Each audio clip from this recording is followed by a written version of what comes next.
Hey, hola, ¿cómo estás? Dios te bendiga, mi nombre es Pablo Ezequiel y bienvenidos a un nuevo video en mi canal.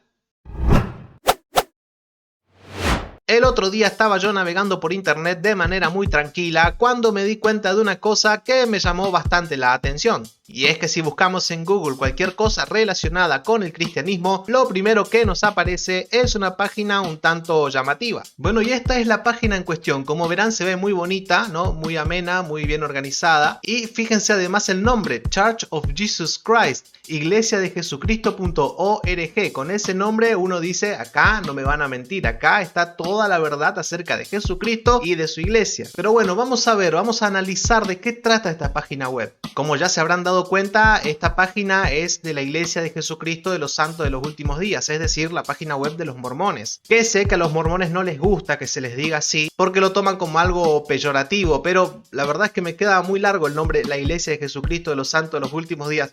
Me quedo sin aire cuando pronuncio esto, así que se me hace muy largo y desde ya pido disculpas si hay algún mormón viendo esto. Voy a decirle página de los mormones para que al menos quede un poco más corto y no tener que pronunciar cada rato. Y como les digo, la página web se ve muy linda, muy bonita. Dios te conoce y te ama. Cada uno de nosotros es un amado hijo de Dios. Habría que ver a qué se refiere con cada uno de nosotros, ¿no? Porque la Biblia dice que a todos los que creyeron en Él fueron hechos hijos de Dios. Es decir, aquellos que creyeron en Jesús. Pero bueno, detalles. Bien, seguimos bajando. Lo que creemos. Aprende acerca de la iglesia de Jesucristo. Oh, muy largo el nombre. Aprende acerca de Jesucristo. Descubre cuál es el sentido de tu vida. Bien. Afronta los desafíos de la vida y una foto acá de unos muchachos que están por plantar un árbol, me parece, no sé. La verdad es que hasta ahora todo muy lindo. Mira estas personas como acá, cómo se sonríen, qué felices que son. Todos son bienvenidos. Visita una iglesia cercana. Busca un centro de reuniones en tu zona. Mirá, bien, o sea, esto es muy buena idea, ¿eh? Para una página web, buscar acá y saber cuál es la iglesia más cercana a tu casa, me parece una muy buena idea, ¿eh? Ya estoy investigando esta página y lo primero que puedo decirles es que realmente me costó encontrar información acerca de las doctrinas que creen los mormones, que es verdaderamente lo que me interesa, ¿no? Realmente es difícil encontrar así explicaciones detalladas, que te muestren punto por punto, que te explique bien. Son como, hacen mucho hincapié en esto, ¿no? Acércate más a Dios, reúnete con los misioneros. Hacen mucho hincapié en buscar una iglesia, en asesorarte, en que alguien venga a tu casa, hacen como mucho hincapié en eso, pero para encontrar las doctrinas dentro de la página cuesta un poco. Pero bueno, igual vamos a ir viendo. Acá tenemos el apartado preguntas frecuentes. Bien, me interesa. La primera pregunta es, ¿son cristianos los miembros de la iglesia de Jesucristo? Muy largo. ¿Son cristianos los mormones? Acaban de decir que sí. Bueno, vamos a analizar a ver si verdaderamente son cristianos y siguen la doctrina ortodoxa cristiana. Hay más preguntas, ¿cómo son las reuniones? Supongo que acaba de decir que está todo bien, los horarios varían, himnos, oraciones y sermones, bien. ¿Por qué la iglesia de Jesucristo de los Santos? ¿Por qué la iglesia de los mormones tiene templos? Porque sí, ¿no? ¿Qué es el libro del Mormón? Ok, acá ya me va interesando un poco más. El libro de Mormón es un libro de escrituras sagradas que nos enseña acerca de Dios y de Jesucristo. Y más abajo dice, el libro de Mormón es, junto con la Biblia, otro testamento de Jesucristo y de su misión divina como el Salvador y Redentor del mundo. Juntos, la Biblia y el libro de Mormón proporcionan una mayor comprensión del gran amor de Dios por todos nosotros y pueden ayudarnos a acercarnos más a Él. Bueno, y acá ya hay un primer punto que lo encuentro negativo porque...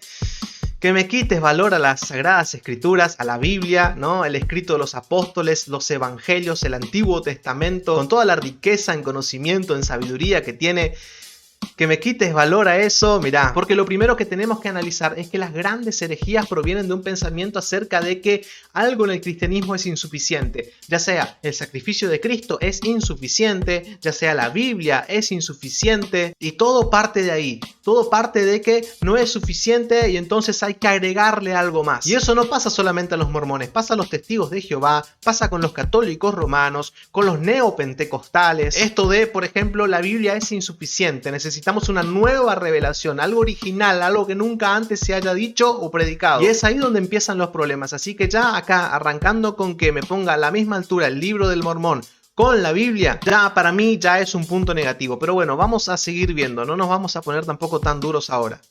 ¿Creemos en la Biblia? Me van a decir que sí, pero evidentemente también creen que la Biblia es insuficiente. Que esto, insisto, no es algo exclusivo de los mormones, esto en el catolicismo romano también pasa, como diría nuestro buen amigo y apologista católico Max Roper. La Biblia no es suficiente, escúchame lo que voy a decir, la Biblia no es suficiente materialmente en todos los sentidos. La suficiencia de la Biblia no es absoluta, es limitada. Bien, seguimos viendo. Ver más. Bien, creencias cristianas, ok. ¿Son cristianos los mismos? Ok, eso ya lo vimos. ¿Creen en la Trinidad? A ver, esto sí que me interesa. La Santísima Trinidad es el término que muchas religiones cristianas utilizan para describir a Dios el Padre, a Jesucristo y al Espíritu Santo. Creemos en la existencia de los tres, bien, pero consideramos que son seres separados y distintos que son uno en propósito. Ay, bueno, acá ya hay otra cosa que no me está gustando nada. Claro, porque hubo un momento en el que estaba Dios Padre, de pronto vino otro Dios que es Jesús y ahí no sabían cómo hacer con el ser humano y apareció otro Dios que es el Espíritu Santo y bueno, ahí se pusieron de acuerdo en qué van a hacer con el mundo y con la humanidad. No, bueno, a ver, hablando en serio, los cristianos creemos que Dios es uno. Que Dios es uno. El cristianismo es monoteísta, no es politeísta. Jesucristo y los apóstoles eran judíos y en el Antiguo Testamento de los judíos, que también nosotros los hemos recibido, se habla de que Dios es uno y no hay chance de que en el pensamiento apostólico entrara la idea de un politeísmo o de tres dioses distintos. No hay forma de entenderlo así. La Santísima Trinidad es creer que Dios es uno en tres personas. Dios el Padre, Dios el Hijo, la persona del Verbo, y Dios Espíritu Santo. Ahora, estos tres no son seres separados entre sí. Estos tres forman parte de una misma unidad divina, forman parte de una misma sustancia y coexisten entre sí. Es por eso que decimos que Dios es uno. Y si bien la palabra Trinidad no aparece en la Biblia, los apóstoles sí creían que Dios es uno y al mismo tiempo los mismos apóstoles creían que Jesús era Dios y que el Espíritu Santo también era Dios. Y a eso le llamamos Trinidad. No son seres separados ni son tres dioses distintos. Entonces ya verdaderamente acá vemos que hay un gran alejamiento con lo que es el cristianismo ortodoxo. Entonces esto de que los mormones son cristianos realmente ya lo empiezo a poner en duda. Pero bien, vamos a ver con qué más nos podemos encontrar. ¿Creen en Jesús? Sé que me va a decir que sí. ¿Qué nos sucede después de morir? Bien. ¿Por qué no se llaman a sí mismos mormones? Vieron que les dije que no les gusta que se les llame mormones. ¿Cómo es ser un miembro de la Iglesia de Jesucristo? ¿Por qué no toman café ni alcohol? Bueno, alcohol lo puedes llegar a entender, pero café, no, aguante el café. Yo no quiero dejar de tomar café. Perdón, pero yo aguante el café, a mí me gusta el café. Ok, seguimos viendo las reuniones de la iglesia. ¿Cuándo son las reuniones? ¿Cómo son las reuniones? ¿Cómo debo vestirme? Bueno, acá te resuelven todas las dudas, ¿eh? ¿Sabrán todos que estoy de visita? Bueno, me imagino que si vas por primera vez, los que van siempre se van a dar cuenta de que estás de visita, ¿no? La historia de la iglesia, otro punto importante.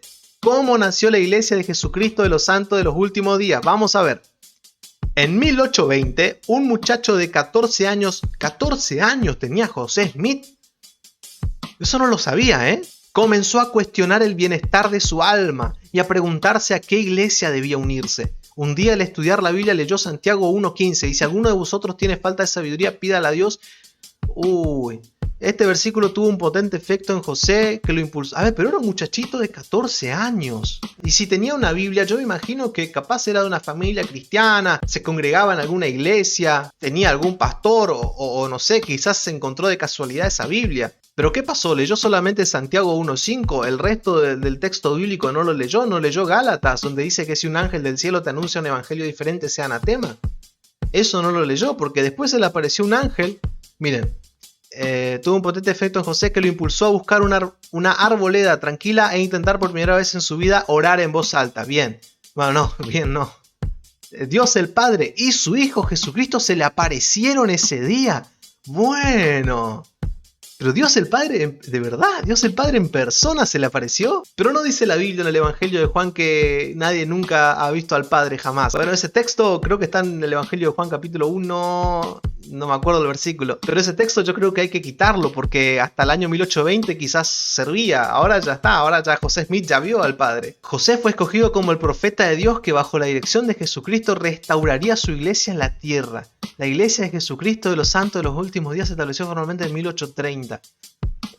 Ay, ay, ay. A ver, pero era un muchachito de 14 años. ¿Dónde estaban los padres de este muchacho? Y acá hay otra cuestión importante para analizar. Y es que considero que el gran problema que hubo con el cristianismo es el ego del ser humano. ¿Y a qué me refiero? Me refiero a aquellas veces en las que una persona o un grupo de personas se reunieron y dijeron: necesitamos algo nuevo, necesitamos algo innovador, algo fresco, algo que nunca antes se haya escuchado. Y evidentemente ese fue el caso de José Smith. José Smith, quizás, no sé, no conozco verdaderamente a fondo su historia, no sé si se congregaba en alguna iglesia o no, pero evidentemente era un muchacho que estaba cansado de siempre lo mismo, de siempre leer la misma Biblia, de siempre escuchar las mismas prédicas, y ese pensamiento sumamente pecaminoso de querer ser original, de querer buscar una nueva revelación, algo que nunca antes se haya escuchado, una nueva Biblia que nunca antes se haya leído. Ese pensamiento le ha hecho mucho daño al cristianismo, así como con los mormones, también con los testigos de Jehová. Un grupo de personas se reunió y dijeron: vamos a hacer una nueva interpretación, desechando ya todo porque el resto ya es muy antiguo, es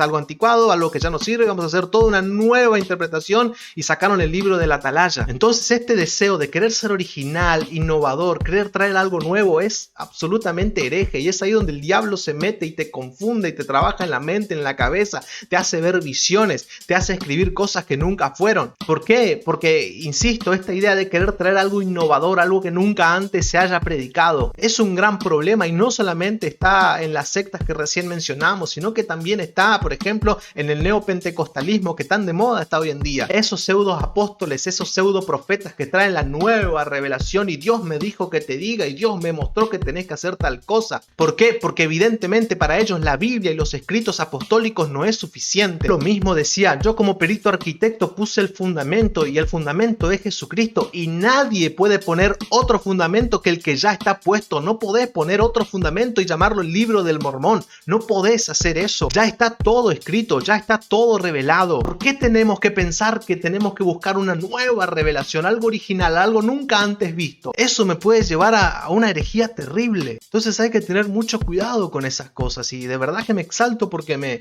realmente me choca cuando se trata de insuficiente a Cristo, se trata de insuficiente al Espíritu Santo, de insuficiente a la Biblia, porque sé que ahí comienzan los errores, sé que ahí es donde empieza a trabajar el enemigo y empieza a meterte cosas en la cabeza para confundirte y hacer que desvíes tu mirada, y ese es un gran problema.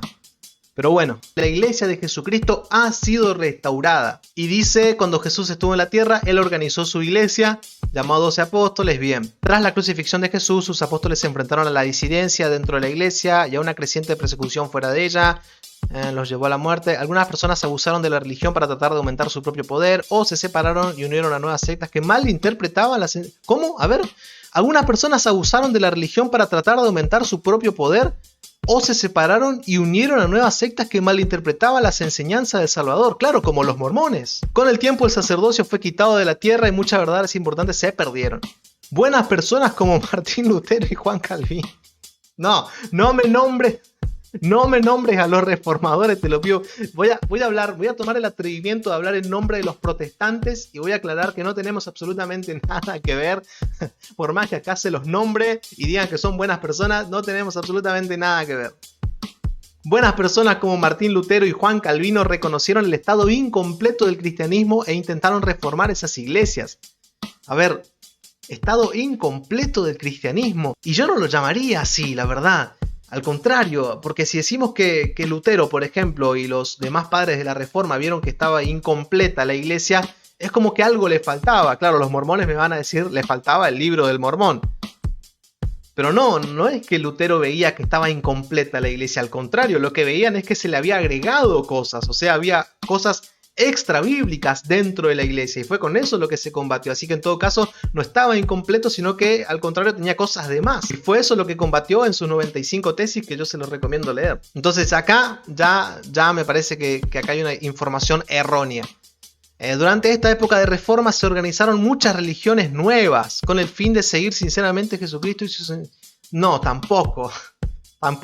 Otro error. A ver, Lutero no quería formar una nueva iglesia. Lutero no es que se separó de Roma y dijo: ¿saben qué? Voy a formar mi propia iglesia. No, Lutero quería seguir siendo católico, pero a Lutero lo excomulgaron, no es que él se separó, lo echaron, que es diferente. Entonces no es que se quiso salir a crear, inventar iglesias nuevas, como sí hizo cierto grupo que viene de una persona que vio un ángel y tradujo. Pero bueno, la cuestión es que ya en un párrafo hay 2 datos erróneos y bastante, la verdad que bastante malintencionados también.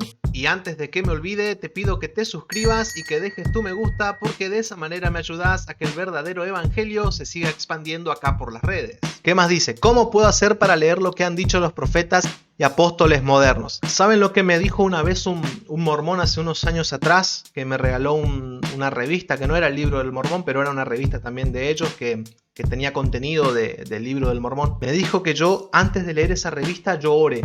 Yo me siente solo en mi pieza y ore.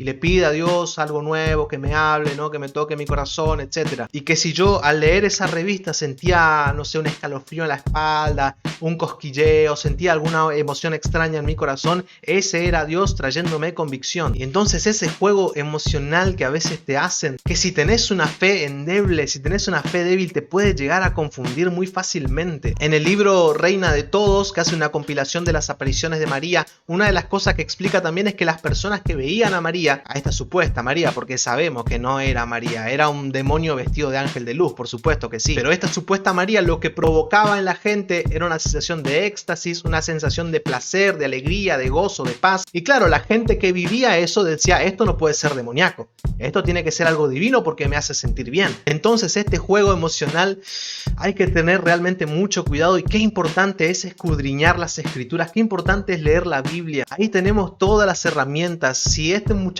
José Smith hubiese leído Gálatas, si hubiese leído que hay que probar los espíritus, que hay que examinar los espíritus, si hubiese sabido que los demonios son engañadores, se visten de ángel de luz, te hacen creer una cosa que no es, realmente hubiese vivido una vida cristiana plena. Pero qué importante es leer la Biblia, pero la Biblia, los escritos apostólicos, los evangelios, qué importante es tener presente eso, porque si no puede venir cualquiera a enseñarte cualquier cosa y vos caes redondo en el error. Hay que tener mucho cuidado. ¿Cómo se elige a los líderes de la iglesia? La Biblia y el Libro del Mormón. Bueno, esto ya creo que ya hablamos suficiente.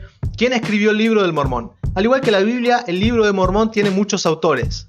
Bueno, yo creo que tiene solo uno, José Smith, pero bueno. Es una colección de diarios e historias que se transmitieron de un escritor a otro durante un periodo de aproximadamente 1000 años. El primer autor es el profeta Nefí. ¿Y quién es el profeta Nefí? Quien salió de Jerusalén salió con su familia en el año 600 a.C. y navegó hasta el continente americano. Pero ¿cómo hizo para cruzar el océano entero? Pero en el año 600 a.C., pregunta seria, ¿había una embarcación lo suficientemente fuerte como para soportar el viaje de un continente al otro? Porque que yo sepa, Colón llegó a América recién en el año 1492, pero evidentemente no fue Colón el que descubrió América, evidentemente fue Nefí. Nefí pasó el registro a su hermano menor, quien después se lo dio a su hijo. Cada autor entregó el registro a una persona en quien confiaba. Mormón es el nombre del profeta que compiló todos los escritos en un solo libro, y por esa razón se llama el Libro del Mormón. En 1823, José Smith fue guiado al lugar donde estaban escondidos los registros antiguos y los tradujo por el poder de Dios. Ok, pero ¿dónde están estos registros antiguos? ¿Quién los tiene? ¿Dónde están? ¿Están guardados en algún lado? A ver si la próxima pregunta responde. ¿De qué trata el Libro de Mormón? Al igual que la Santa Biblia, el Libro de Mormón testifica de Jesucristo, el acontecimiento más importante, comienza la historia de una familia, el padre de esta familia Lehi, ok. Después de resucitar en Jerusalén, Jesús aparece al pueblo del continente americano, les enseña acerca del bautismo y el perdón, él sana a los enfermos, bendice a los niños, establece su iglesia. Dios mío. Después de eso vive en paz durante cientos de años. Con el tiempo el pueblo pierde la fe y muchos mueren en una batalla. Un profeta de aquella época llamado Moroni entierra los registros a fin de preservarlos para un tiempo y pueblos futuros, para nosotros. Bueno, pero estos registros, ¿dónde están? ¿Dónde están? ¿Quién los tiene ahora? Está bien, José Smith los tradujo, perfecto, pero ¿dónde están? Me imagino yo que debe estar guardado en algún lado. Encima yo le hago clic acá en más información y me lleva a una página en inglés con un video en inglés. ¿Qué es esto? No quiero mirar un video en inglés. Quiero saber dónde están esos registros históricos que me están comentando acá. Bueno, acá no lo dicen, pero lo que sí sabemos, investigando en otros lugares, es que supuestamente el ángel que se le apareció y mandó a José Smith a traducir estos antiguos escritos, después que José Smith terminó su traducción, se llevó de vuelta al cielo estos antiguos escritos. Así que no tenemos evidencia de que verdaderamente esto sea así. La única evidencia que tenemos es el Libro del Mormón. La verdad que sería buenísimo que haya al menos un fragmento, algo que sea de escritos de miles de años atrás, pero no tenemos absolutamente nada de eso. Así que es creer o reventar. Pero bueno, los templos y el matrimonio, ya vamos cerrando. ¿En qué se diferencia un templo de un centro de reuniones? ¿Puedo entrar en un templo? ¿Qué son los bautismos por los muertos? Mirá. A ver, esto me interesa también. Jesús enseñó que el bautismo es necesario para entrar al reino de los cielos. ¿Qué ocurre con las personas que mueren sin haber sido bautizadas o sin siquiera haber oído hablar de Jesús? Afortunadamente, Dios ha provisto una manera para que cada persona pueda recibir todas sus bendiciones, incluso después de morir. En el templo se hacen bautismo por quienes fallecieron sin tener la oportunidad de ser bautizados en esta vida. El apóstol Pablo, ojo que se viene cita del apóstol Pablo, habló del bautismo por los muertos en la Biblia. ¡Epa! Véase 1 Corintios 15, 29. A ver, 1 Corintios 15, 29. A ver, no, pero está todo en inglés de vuelta. No puedo leer así. Bueno, pero vamos a buscarlo acá. 1 Corintios 15, versículo 29 era, ¿no?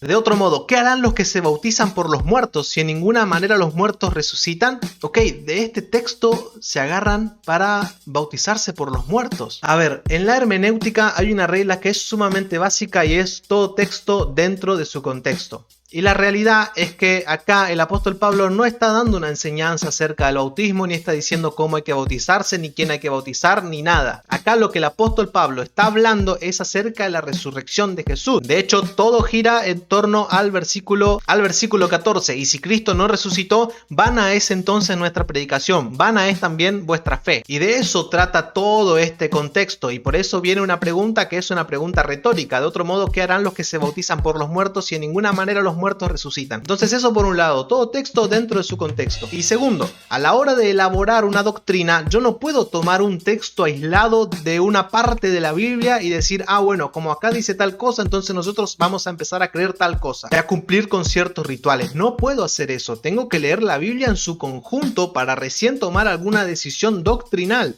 Por ejemplo, el libro de los Hebreos dice que tenemos que acercarnos a Dios con un corazón sincero y lavado los cuerpos con agua pura. Yo no puedo leer ese texto y decir, bueno muchachos, a partir de ahora vamos a hacer la doctrina de que tenemos que bañarnos antes de congregarnos en la iglesia. No, porque estoy sacando el texto fuera de su contexto y además tengo que buscar otros textos bíblicos que avalen mi creencia como para recién poder tomar una decisión.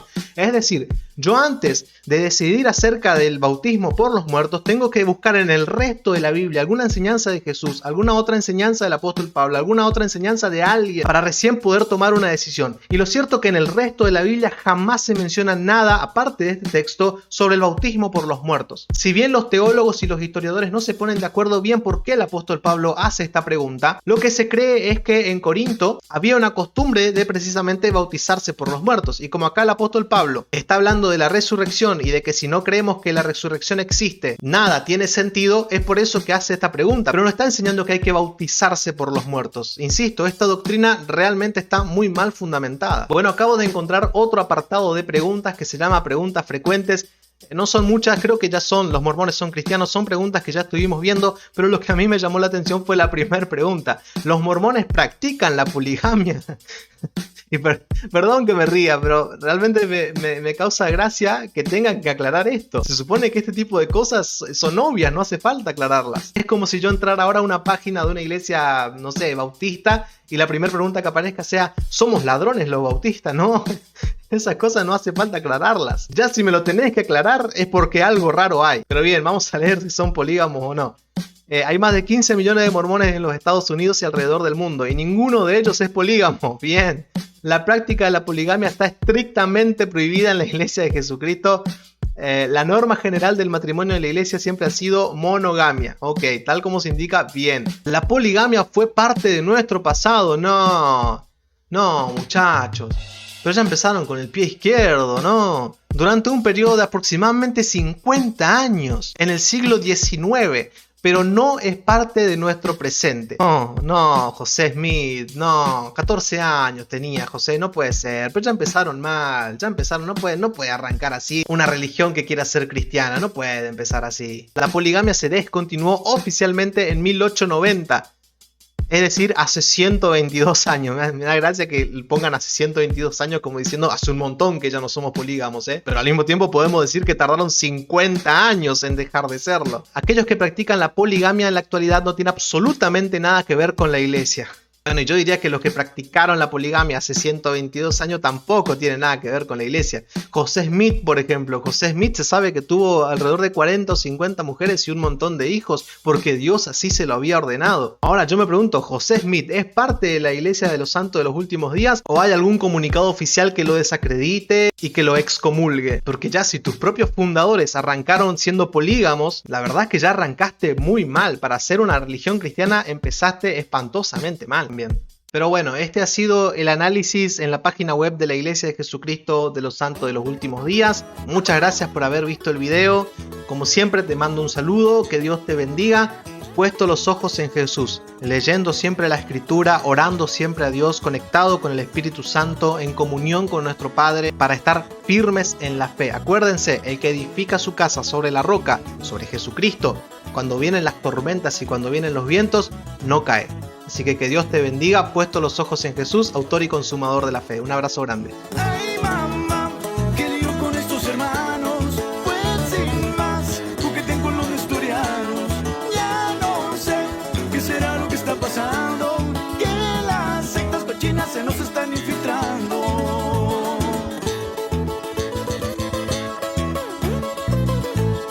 Anteayer debatí contra los arrianos,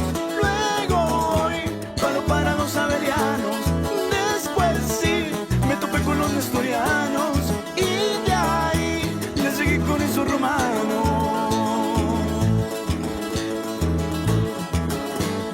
De uno oí que en el griego lo descubrió, que Jesús en realidad no se encarnó.